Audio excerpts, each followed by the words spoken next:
चलिए हमारा क्वेश्चन है अ 3-phase star connected alternator with synchronous impedance of 5J ohm per phase is connected to 11 kV system. The alternator power output is found to be 10 megawatt and reactive power output is 3 MVAR होना चाहिए यहाँ पे unit में, आप correct कर लीजिएगा। ठीक है, तो हमारा P कितना है? P है हमारा 10 मेगावाट और Q है हमारा 3 MVAR। हम सबको पता है S is equal to P plus JQ। यहाँ पे ऑल्टरनेटर की बात कर रहे हैं तो हम लोग सीधे फॉर्मूला लगा देते हैं। तो पावर आउटपुट, एक्टिव पावर का फॉर्मूला क्या होता है? P इज इक्वल टू, ठीक है, पर फेस पावर की बात कर रहे हैं तो EF into VT upon X into sine delta. P पता है हमें कितना है, क्वेश्चन में गिवन है 10 इंटू 10 की पावर 6 मेगाहर्ट्ज। ठीक है, EF हमें पता है? नहीं, हमें EF नहीं पता है। VT पता है हमें, VT है हमारा 11 इंटू 10 की पावर 3 और X क्या है हमारा 5 और ये क्या है साइन डेल्टा। ठीक है, यहाँ से हम लोग इक्वेशन सॉल्व करेंगे तो ये आ जाएगा हमारा EF sine delta is equal to 4545.45 जाएगी आपकी इक्वेशन 1। ठीक है, सिमिलरली हम लोग रिएक्टिव पावर के लिए निकालेंगे। तो रिएक्टिव पावर का फॉर्मूला क्या होता है? Q is equal to EF VT upon Xs cos delta minus VT का स्क्वायर अपॉन एक्सेस। जितनी भी वैल्यूज है रख दीजिए, Q की वैल्यू पता है हमें 3 इंटू 10 की पावर 6, EF हमें पता नहीं है, VT की वैल्यू हमें पता है कितनी है 11 इंटू 10 की पावर 3 और एक्सेस की वैल्यू कितनी है हमारी 5। यहाँ पे आएगा हमारा कॉस डेल्टा और यहाँ पे यहाँ पे आएगा हमारा 11 इंटू 10 की पावर 3 का होल स्क्वायर डिवाइडेड बाय 5। इस इक्वेशन को अगर हम लोग सॉल्व करेंगे तो हमारा आएगा EF कॉस डेल्टा और उसकी वैल्यू आ रही थी 12363.63। यहाँ तक क्लियर है? ये इक्वेशन नंबर 2 और ये हमारी इक्वेशन नंबर 1। दोनों को हम लोग क्या करते हैं, स्क्वायर करके ऐड कर देते हैं। फायदा क्या होगा? EF square cos square delta plus EF square sine square delta और यहाँ पे वैल्यूज स्क्वायर होके ऐड हो जाएगी। तो ये हो जाएगा 4545.5 का स्क्वायर प्लस 12363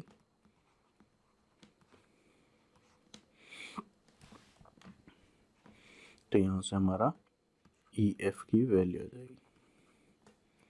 EF की वैल्यू कितनी आ रही है? 7605.2 वोल्ट। ये हमारा आंसर है। ठीक है, अब इसके बाद कोई भी वैल्यू निकालनी होगी हम आसानी से निकाल सकते हैं। सपोज करिए EF कॉस डेल्टा है, इसकी वैल्यू कितनी थी? 12363.63। यहाँ पे आपको EF तो अब पता चल गया, तो अब आसानी से कॉस डेल्टा निकाल सकते हैं। तो कॉस डेल्टा की वैल्यू आ रही है आपकी, या डेल्टा की वैल्यू आ रही है आपकी 20.186।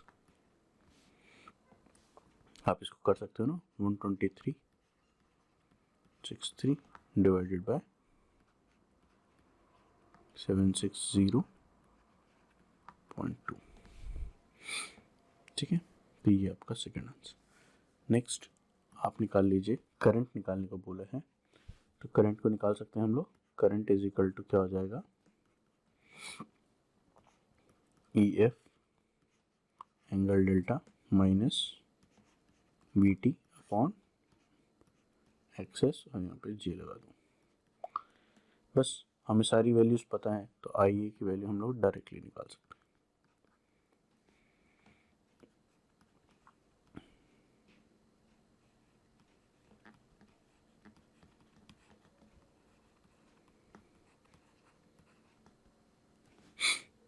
ठीक है, और यहाँ पे VT की वैल्यू हमारी आ रही थी,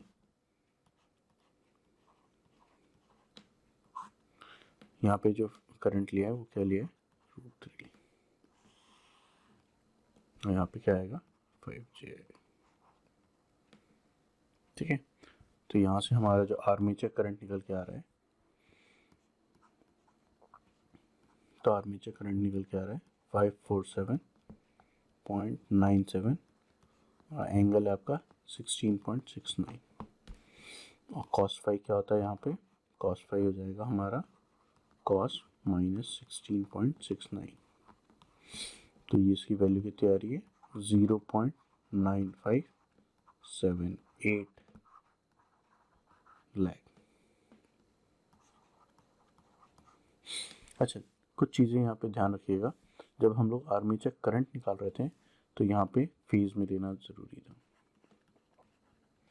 ठीक है, क्योंकि EF हमारा फेज में था, लेकिन जब हम लोग पावर यूज़ करते हैं, पावर इक्वेशंस यूज़ करते हैं, तो उसमें टर्मिनल वोल्टेज ही लेते हैं। आप इसको ऐसे समझ सकते हैं कि मशीन के हमेशा जब एक्टिव पावर की बात करेंगे तो उसकी टर्मिनल वोल्टेज को कंसिडर किया जाता है, उसकी फेज वोल्टेज को नहीं। ठीक है, तो यहाँ पे इसीलिए हम लोगों ने यहाँ पे हमेशा लाइन वोल्टेज लिया, फेज वोल्टेज नहीं लिया। ठीक है, तो ये छोटे छोटे कॉन्सेप्ट है, आपकी मदद करेंगे क्वेश्चन सॉल्व करने में। नेक्स्ट क्वेश्चन है हमारा, a factory has a total load of 2000 kilowatt at a power factor of 0.8 lagging. It is desired to improve the power factor to 0.96 lagging with the installation of synchronous condenser. Calculate the kVA rating of synchronous conductor and total kVA of the factory. इसको ऐसे समझिए आपने कोई factory ली और उसके जो terminal था वहाँ पे जो हमें आउटपुट मिल रहा था वो क्या मिल रहा था 2000 kilowatt at 0.8 power factor lagging. ठीक है, अब आप लोग सबको पता होगा कि सिंक्रोनस मोटर का काम क्या होता है, सिंक्रोनस कंडेंसर की तरह काम करता है ओवर एक्साइटेड स्टेट पे। तो इसका काम क्या रहेगा, ये सिस्टम को रिएक्टिव पावर देगा। ठीक है, ये सिस्टम को रिएक्टिव पावर देगा। तो पहले तो हम लोग वो कंडीशन निकालते हैं कि हमारी एक्टिव और रिएक्टिव पावर कितनी है। तो अगर मेरी P एक्टिव पावर है 2000 किलोवाट और पावर फैक्टर मेरे को पता है कितना है 0.8 लैगिंग, तो रिएक्टिव पावर क्या होगी मेरी, तो रिएक्टिव पावर हो जाएगी P इंटू 10⁵। कैसे लिख दिया, 10⁵ इज इक्वल टू क्या होता है Q upon P। Simple mathematics इधर ले गया। तो रिएक्टिव पावर कितनी हो जाएगी 2000 किलोवाट इंटू 0.8। ठीक है, तो ये रिएक्टिव पावर हमारी कितनी आ गई 1500 यूनिट। क्या होती है रिएक्टिव पावर की kVAR। अब क्या किया आप लोगों ने, आपने एक सिंक्रोनस कंडेंसर लगा दी। जैसे ही सिंक्रोनस कंडेंसर लगाया उसका जो पावर फैक्टर है वो इम्प्रूव हुआ, इम्प्रूव होके कितना हो गया 0.96 पावर फैक्टर लैग। यानी जो हमारा फाइनल कंडेंसर लगाने के बाद जो टोटल रिएक्टिव पावर आया, जो कंडेंसर लग चुका है, ठीक है, पहले नहीं लगा था तो रिएक्टिव पावर क्या था 1500 kVAR। अब कंडेंसर लग गया कंडेंसर लगने के बाद हमारा पावर फैक्टर इंप्रूव हो गया, तो अब रिएक्टिव पावर कितना होगा तो वो देख लेते हैं। तो रिएक्टिव पावर हमारा कितना हो जाएगा,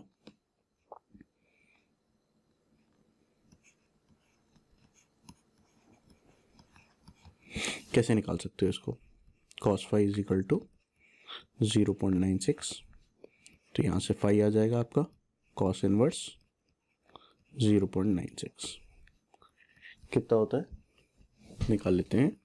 cos इनवर्स 0.96 यह आएगा आपका 0.283। अब हम लोग tan के उसमें निकाल लेते हैं, तो जो हमारा tan फाइव डैश होगा, tan फाइव डैश जैसे हम लोगों ने इसमें निकाला था, सिमिलरली सेम कॉन्सेप्ट, लेकिन अब जो रिएक्टिव पावर है वो क्या है, कंडेंसर की वजह से और जो पुराना फैक्ट्री की वजह से, दोनों। तो जो कंडेंसर की वजह से उसको डैश कर देते हैं, और एक्टिव पावर तो उतना ही रहेगा, क्योंकि हमारा जो कंडेंसर होता है वो रिएक्टिव पावर देता है, एक्टिव पावर की उसने बात नहीं की कि दे रहा है कि नहीं दे रहा। तो हमें जितनी नॉलेज दी गई है हम उसी पे काम करेंगे। तो यहाँ से अगर आप वैल्यू निकालेंगे तो कितनी आ रही है हमारी, इसको tan फाइव में रख देंगे तो क्या आएगा 0.92, ठीक है। और हमारा पुराना KVA, ये मैं क्यू लिख रहा हूँ 1500 प्लस क्यू डैश है हमारा, जो कंडेंसर लगने के बाद रिएक्टिव पावर कितना दे रहा है, 0.2000। सॉल्व करेंगे तो क्या हो जाएगा हमारा, क्यू की वैल्यू आ जाएगी, क्यू की वैल्यू कितनी आ रही है हमारी, -916.67। तो हमारा जो नया रिएक्टिव पावर है, यानी अगर मैं टोटल रिएक्टिव पावर की बात करूं, यानी टोटल रिएक्टिव पावर, इसमें कंडेंसर भी लगा है और फैक्ट्री का पुराना पावर आउटपुट भी, तो यहाँ से हम लोग निकालेंगे तो PP tan फाइव, ये पावर फैक्टर इंप्रूव हो चुका है, तो टोटल जो आएगा वो हमारा आएगा 0.292। तो ये किसका रिएक्टिव पावर है, पूरा फैक्ट्री का, ठीक है। तो इसको सॉल्व करेंगे तो हमारा QT कितना आ रहा है 584,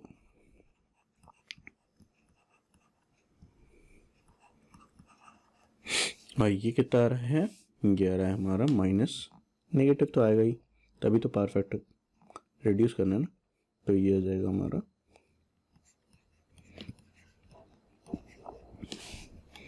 ठीक है। तो ए ऑप्शन ये हो जाएगा और ये बी का आंसर हो जाएगा।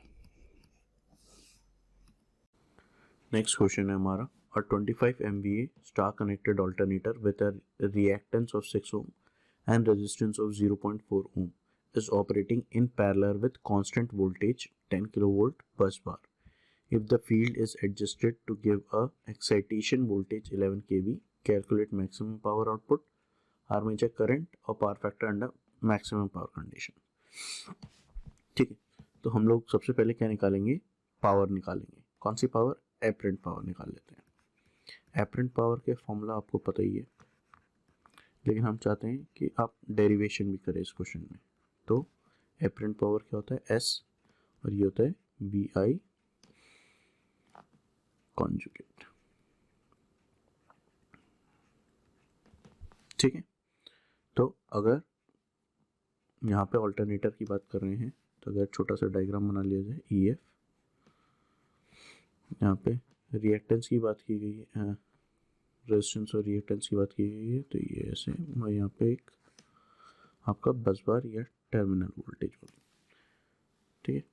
आर्मेचर करंट का डायरेक्शन ये वाला ले लेते हैं क्योंकि जनरेटर है। तो इक्वेशन हम लोग बनाते हैं इसकी, तो ये हो जाएगा S is equal to BT terminal voltage, और ये हो जाएगा EF एंगल कितना आएगा, लोड एंगल डेल्टा पॉजिटिव में, और VT, और नीचे जो गिवन रहेगा वो रहेगा ZS इंटू डेल्टा, ठीक है, और इसका कॉन्जुगेट। अच्छा ये क्या है, ये करंट की इक्वेशन है, ये वाली। अगर हम लोग इसकी इक्वेशन, अगर हम लोग करंट के ऐसे लूप लगा के रखें तो ये करंट की इक्वेशन है, ठीक है। तो इसको आगे सॉल्व कर लेते हैं हम लोग। z को दो पार्ट्स में डिवाइड कर देते हैं, थोड़ी सी इक्वेशन बड़ी बनेगी लेकिन फोकस रखिएगा यहाँ पे। Vt is equal to EF angle delta upon ZS into theta S minus Vt upon ZS into theta S. Terminal voltage को हम लोग रेफरेंस ले रहे हैं इसलिए इसको 0 रखेंगे, ठीक है। तो फाइनली हमारी इक्वेशन बन के आएगी Vt EF अपॉन ZS, ठीक है, और ये बन के आएगा cos थीटा माइनस डेल्टा।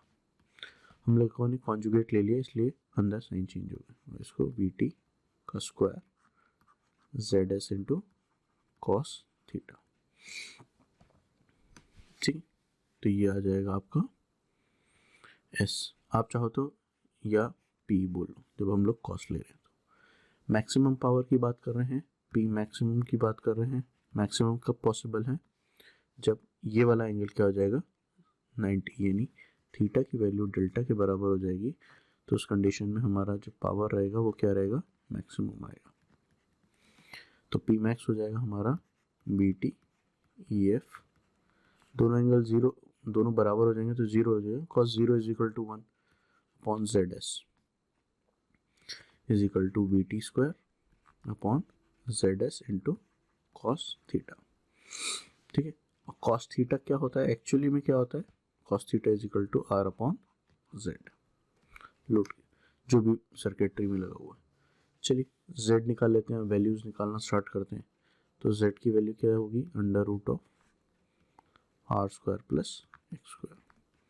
तो ये कितनी आएगी, 6 का स्क्वायर प्लस 0.4 का स्क्वायर, अंडर रूट ले लीजिए तो क्या आ जाएगा, ये 6.013 यूनिट क्या हो रही ZS ओम, ठीक है।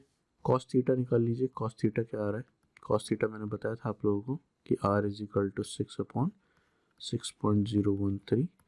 तो यहाँ से निकालेंगे, सॉरी रेजिस्टेंस की वैल्यू कितनी गिवन है, एक बार क्वेश्चन में क्रॉस कर लेते हैं। रेजिस्टेंस की वैल्यू गिवन है 0.4, तो यहाँ पे जो वैल्यू आएगी वो क्या आएगी 0.4, माय मिस्टेक। तो ये वैल्यू कितनी आ जाएगी 0.067, ठीक है। तो हम लोगों को कॉस थीटा भी मिल गया, EF भी मिल गया, VT भी मिल गया। और मैंने आप लोगों को पिछले क्वेश्चन में बताया भी था कि जब हम लोग पावर की बात करते हैं तो हम लोग टर्मिनल वैल्यूज ही लेते हैं। तो मैक्सिमम वैल्यू क्या होगी, मैक्सिमम पावर क्या होगा 10 इंटू 11 क्या हो गया, EF और VT की वैल्यू रखी मैंने और कुछ नहीं किया। और ZS की वैल्यू क्या थी 6.013 माइनस यहाँ पे आ जाएगा आपका 10 और स्क्वायर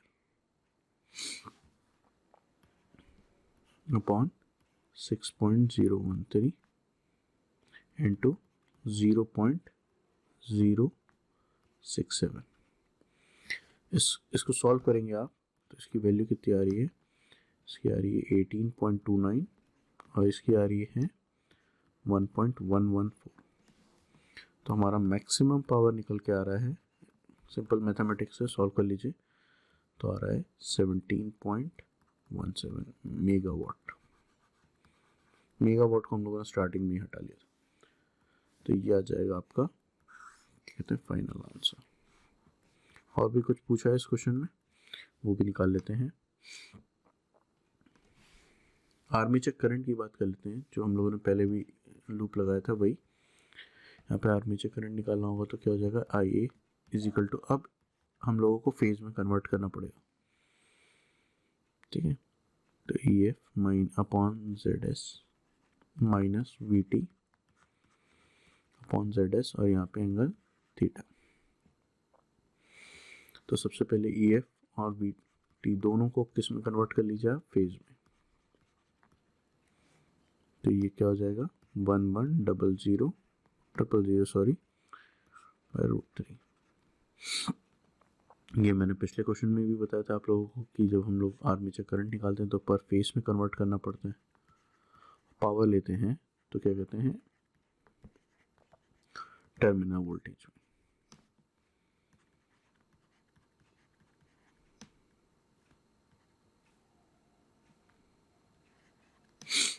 इसकी वैल्यू निकाल ली।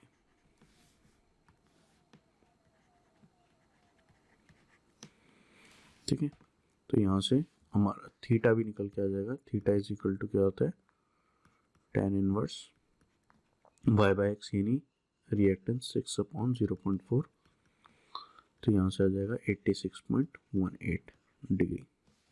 बस वैल्यूज रख दीजिए यहाँ पे, क्या हो जाएगा हमारा 6350.85। z में z की वैल्यू क्या होगी 6.013 माइनस में 5773.50, 6.013, और एंगल कितना आ रहा है यहाँ पे -86.18। इसको आप सॉल्व करोगे तो आपको आर्मेचर की एग्जैक्ट वैल्यू आएगी।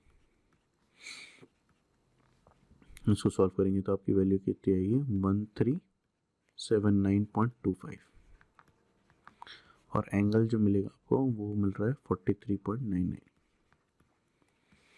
तो अगर पावर फैक्टर पूछा जाएगा तो क्या हो जाएगा 43.99, which is coming out to be 0.7193। ठीक है, और ये कौन से नेचर में होगा, ये लीडिंग में, ये ध्यान रखिए। तो this is our final answer.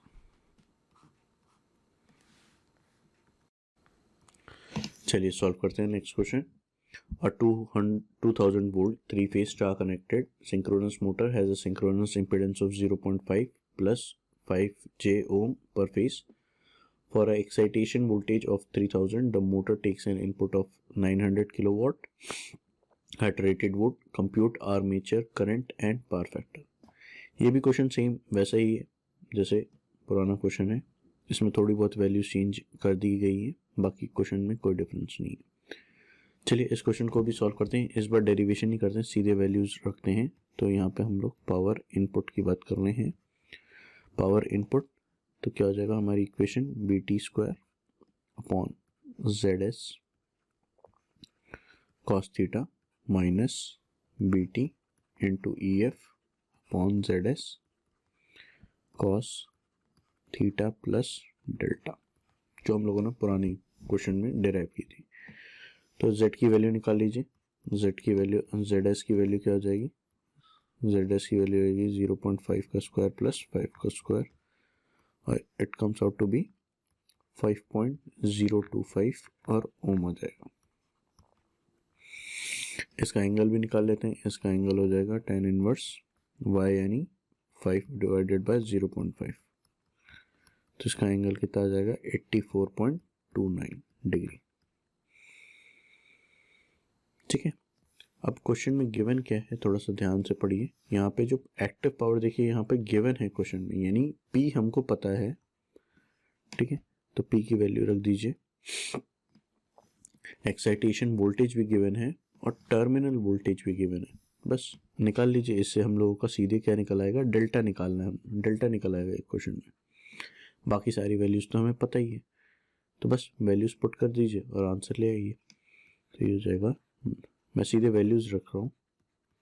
ठीक है, तो BT की वैल्यू कितनी आ रही है, BT क्वेश्चन में यहाँ पे गिवन रहता है BT इज इक्वल टू, और मैंने आपको क्या बताया था कि हमें ज़रूरत नहीं है फेस में कन्वर्ट करने की। BT है, सॉरी यहाँ पे मैंने BT होगा आपका 2000 का स्क्वायर cos डेल्टा इज इक्वल टू cos 84.29,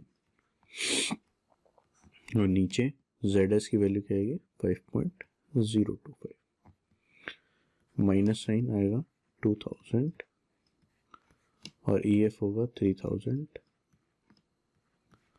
और यहाँ पे आएगा cos डेल्टा प्लस, थोड़ा सा नीचे लिख लेते हैं इसको, यहाँ पे आएगा cos थीटा प्लस डेल्टा। ठीक है, यहाँ पे, और डिवाइडेड बाय ZS यानी 5.025। जब आप इसको पूरे को सॉल्व करोगे, क्योंकि सारी वैल्यूज हम लोगों को पता है, ये थीटा भी हम लोगों को पता है, तो डेल्टा निकल के आएगा। इट्स सिंपल मैथमेटिक्स, और डेल्टा की वैल्यू आएगी आपकी 49.18। आप निकाल के देख लीजिए मैथमेटिक्स से, ठीक है। तो इसके आगे हम लोगों को सॉल्व करना है। इसके आगे जब सॉल्व करेंगे तो आर्मेचर करंट निकालना है। तो आर्मेचर करंट क्या होगा हमारा, VT minus EF angle minus delta divided bye ZS, ठीक है। तो मैंने पुराने क्वेश्चन में भी बताया था कि हम लोगों को टर्मिनल वोल्टेज और EMF इंड्यूस्ड को फेज में कन्वर्ट करना पड़ेगा। आप एक साथ भी कर सकते हो, अलग अलग भी कर सकते हो, यानी मैं क्वेश्चन में डायरेक्टली कर देता हूँ यहीं पे।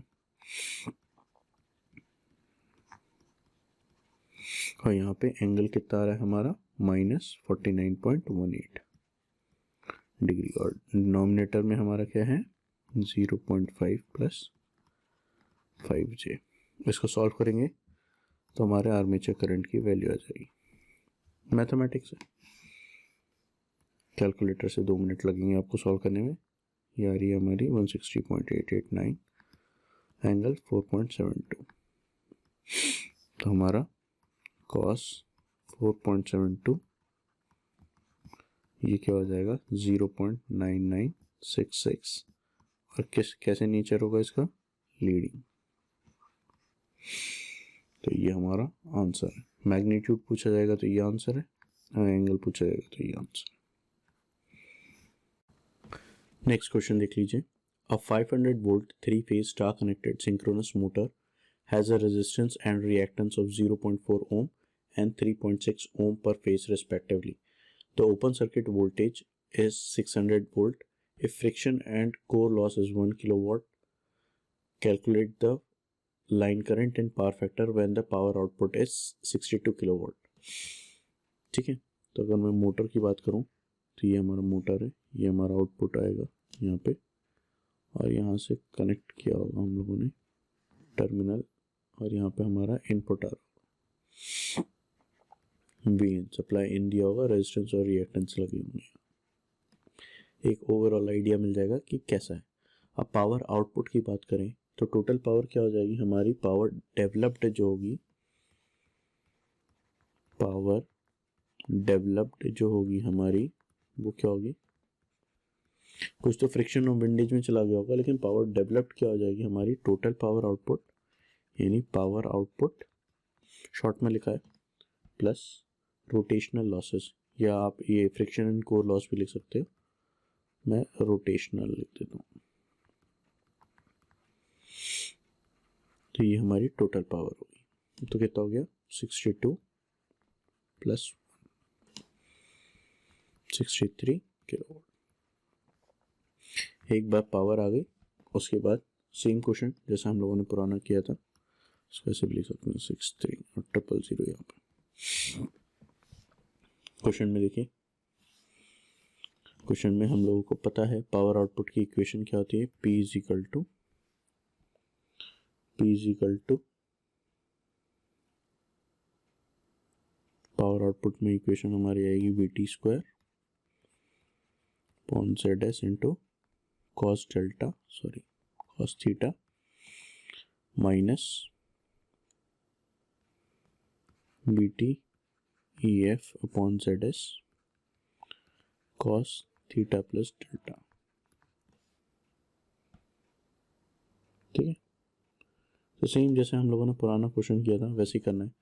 आपको Z की वैल्यू निकाल लीजिए, थीटा निकाल लीजिए, और यहाँ से हम लोग क्या निकालेंगे, डेल्टा निकालेंगे। हमें पावर की वैल्यू पता है, टोटल पावर, टर्मिनल वोल्टेज भी पता है हमें, टर्मिनल वोल्टेज कितना है हमारा,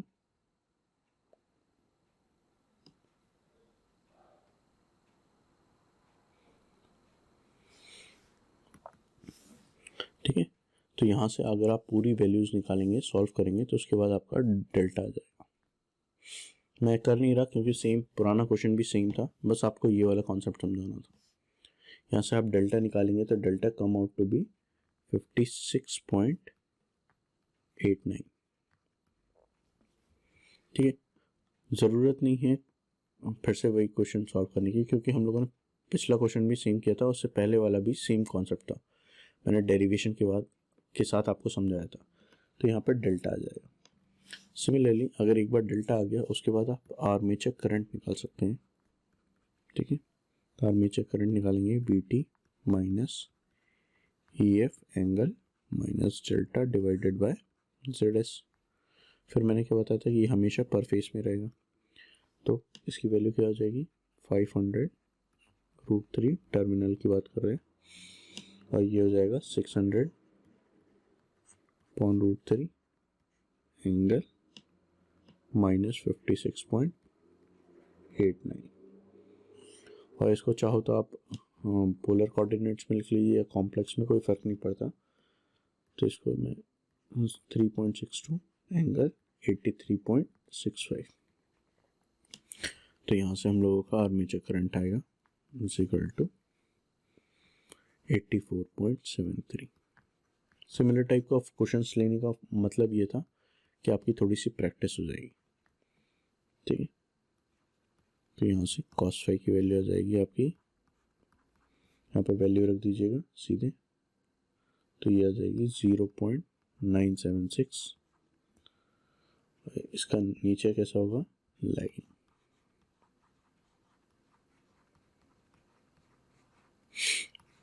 ठीक है, तो यहाँ तक। Thank you very much.